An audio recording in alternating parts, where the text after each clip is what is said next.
Kelompok Xiaoyan akhirnya terlempar ke sebuah dataran terpencil yang sangat luas di mana Xiao Xian buru-buru memastikan keadaan Xian yang cukup mengkhawatirkan karena telah memaksakan diri untuk membawa mereka pergi dari lubang kematian. Xian telah kembali menjadi loli yang gemes dan lembut ketika mereka tiba dan segera menggelengkan kepalanya menunjukkan bahwa dia baik-baik saja dan justru kondisi Soyan lah yang lebih mengkhawatirkan. Feng Xian yang sudah tahu betapa mengkhawatirkannya keadaan Xiaoyan langsung memeriksa denyut nadi pemuda itu baru kemudian memasang wajah jelek ketika melihat Yao Chen keluar dari cincin seolah menggambarkan jika keadaan muridnya ini sangatlah parah. Ekspresi Yao Lao sangat gelap ketika melihat betapa seluruh pembuluh darah di tubuh Xiaoyan hancur dan 70% tulangnya patah setelah menerima telapak tangan Zai Xing. Sebelum bersumpah bahwa mulai hari ini dendam berdarah di antara dirinya dengan aula jiwa tidak akan berakhir sampai salah satu di antara mereka mati. Wajah Xiao Xian yang putih menjadi pucat ketika mendengar betapa parah kondisi Xiaoyan saat ini membuat tulang-tulang di seluruh tubuhnya ikut lemas dan hampir terduduk jatuh kalau tidak dikuatkan oleh Xian. Feng Zunze hampir saja meminta Yao Chen untuk memulihkan Xiaoyan mengingat teman lamanya ini memiliki julukan bisa menyembuhkan orang yang bahkan hanya memiliki setitik nafas dalam tubuhnya. Namun dia kemudian juga ingat jika bukan hanya sekarang Yao Chen hanyalah seonggok tubuh spiritual namun onggokan tubuh spiritual itu juga amatlah lemah setelah ditindas oleh kekuatan aula jiwa selama bertahun-tahun. Ekspresi Abah menjadi gelap ketika niat membunuh padat melintas di matanya berpikir untuk kembali ke aula jiwa demi membalaskan dendam atas apa yang telah organisasi Dolom itu lakukan kepada muridnya. Melihat ekspresi suram sohibnya itu Feng Xian buru-buru menepuk pundak Yao Chen menenangkan meminta alkemis paling jenius yang pernah dia kenal itu lebih mengutamakan keselamatan Xiao Yan dibanding dendamnya. Yao Chen menarik nafas panjang setelah mendengar pengingat temannya sebelum kemudian memegang pergelangan tangan Xiao Yan dan menyelidiki kondisi tubuhnya itu secara seksama dengan kekuatan spiritualnya yang agung. Melihat Yao Lao memfokuskan pikirannya dan melakukan pemeriksaan mendalam semua orang atau tenggelam dalam kesunyian tidak berani melakukan apapun yang mungkin bisa mengganggu pemeriksaan. Baru setelah beberapa lama melakukan pemeriksaan Yao Chen membuka matanya dengan dengungan lega setelah menilai bahwa situasi Xiao Yan sedikit lebih baik dari apa yang dia bayangkan. Tubuh Xiao Yan sangatlah kuat dan ada api surgawi yang ternyata sanggup menjaga jantungnya. Apalagi salah satu dari 4 api surgawi yang ada di tubuh Soyan memiliki julukan sebagai tubuh abadi dan jika mereka beruntung menurut Aba api 3000 pembakaran memiliki kemampuan untuk memulihkan tubuh Soyan. Meskipun begitu saat ini keadaan Xiaoyan sangatlah lemah dan mereka harus membantu api 3000 pembakaran untuk mendapatkan kekuatan eksternal dalam mengaktifkan skill pemulihannya. Api 3000 pembakaran adalah jenis api surgawi yang tumbuh dengan kekuatan bintang-bintang. Oleh karena itulah mereka harus menemukan tempat di mana kekuatan bintang-bintang sangat luar biasa dan mengingat bahwa paviliun bintang jatuh awalnya merupakan meteorit luar angkasa yang kaya akan kekuatan bintang-bintang. Feng Zunze merasa lebih terkejut lagi dengan keberuntungan Xiao Yan saat menemukan sebuah pil naga misterius Yin Yang. Yang dimana pil itu dikenal dapat memulihkan luka yang sangat parah malah membuat kekuatan orang yang terluka meningkat setelah melewati garis hidup dan mati itu dengan menelannya. Yao Lao tersenyum dan mengganggu ketika menjelaskan dari mana Xiao Yan mendapatkan pil naga misterius Yin Yang. Yang membuat suasana hatinya juga menjadi lebih tenang karena dengan kehadiran api 3000 pembakaran dan pil naga misterius akan sulit bagi Xiao Yan untuk mati bahkan jika dia menginginkannya. Berhubung rombongan sudah memiliki tujuan tanpa menunggu lama lagi Feng Xian pun memimpin semua orang untuk memulai perjalanan mereka untuk kembali ke markas besar Paviliun Bintang Jatuh.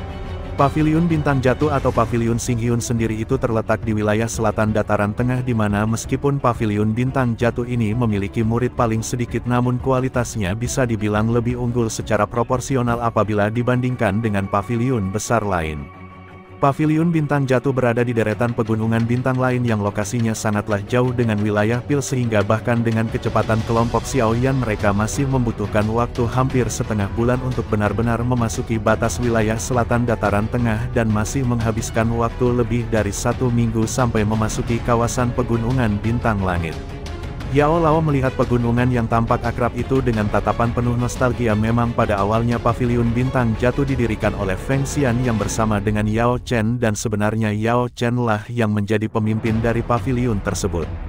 Tapi nyatanya jawara pertemuan pil itu malah asik mengobrol sehingga Feng Xian pun harus berakhir menjadi pemimpin pelaksana tugas dan malah harus menjadi pemimpin pengganti setelah Yao Chen menghilang entah kemana.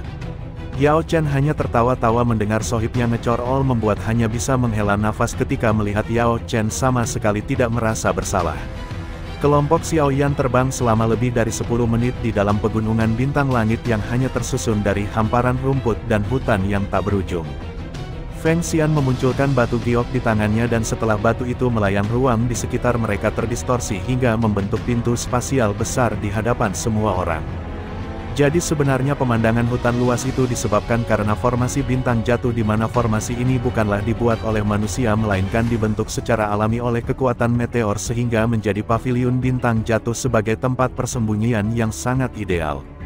Baru setelah memasuki pintu spasial rombongan Xiaoyan dapat melihat lautan pepohonan telah berubah menjadi gunung tinggi yang dipenuhi dengan bangunan-bangunan megah dan sayup suara benturan senjata dari murid-murid paviliun yang sangat terlatih. Segera setelah rombongan tiba di kawasan paviliun bintang jatuh selusi burung bangau putih terbang dari puncak gunung yang jauh sebelum kemudian mendaratkan beberapa sosok yang dipimpin seolah seorang loli gemes. Yang tidak lain adalah murid Feng Xian alias Muking Luan. Muking Luan menghela nafas lega saat melihat bahwa orang yang datang adalah gurunya dan buru-buru membungkukkan badan memberi penghormatan. Feng Zunze mengangguk sambil tersenyum sebelum kemudian meminta muridnya untuk membungkuk kepada Yao Chen juga karena sebenarnya bapak-bapak ini adalah pemimpin mereka yang secara tidak bertanggung jawab menghilang puluhan tahun yang lalu. Hati Muking Luan cukup terguncang ketika mendengar kata-kata Feng Xian baru kemudian membungkuk hormat tidak menyangka sama sekali dia akan memiliki kesempatan untuk bertemu Yao Zunze yang tersohor. Yao Lao melambaikan tangan ketika meminta Feng Xian untuk berhenti menggodanya dan fokus kembali untuk membantu Xiao Yan memulihkan dirinya. Singkat cerita Feng Xian membawa Xiao Yan ke atas menara batu di mana bagian atas menara batu itu merupakan tempat berkumpulnya kekuatan bintang-bintang di paviliun. Tubuh Xiao Yan baru saja terbaring di atas panggung batu ketika gelombang kekuatan bintang yang padat menyebar keluar dari plafon batu dan menyerbu tubuh Xiao Yan dari segala penjuru. Segera setelah kekuatan bintang-bintang masuk ke dalam tubuh Xiao Yan api ungu kecoklatan menyebar keluar membuat baik Yao Chen maupun Feng Xian tersenyum senang melihat bahwa api 3000 pembakaran merespon kekuatan bintang dengan baik. Berhubung proses pemulihan telah dimulai Feng Xian dan Yao Chen pun keluar dari menara disambut dengan gonjang-ganjing paviliun bintang jatuh setelah kabar bahwa kepala paviliun yang hanya ada dalam legenda telah kembali. Karena sudah terlanjur gonjang-ganjing maka beberapa waktu setelah kembalinya Yao Chen paviliun bintang jatuh pun menggelar acara serah terima jabatan pemimpin dari Feng Xian selaku pelaksana tugas kepada pemilik aslinya alias Yao Zunze. Meskipun Aba baru kembali sebenarnya nama Yao Chen tidaklah asing di telinga seluruh anggota paviliun.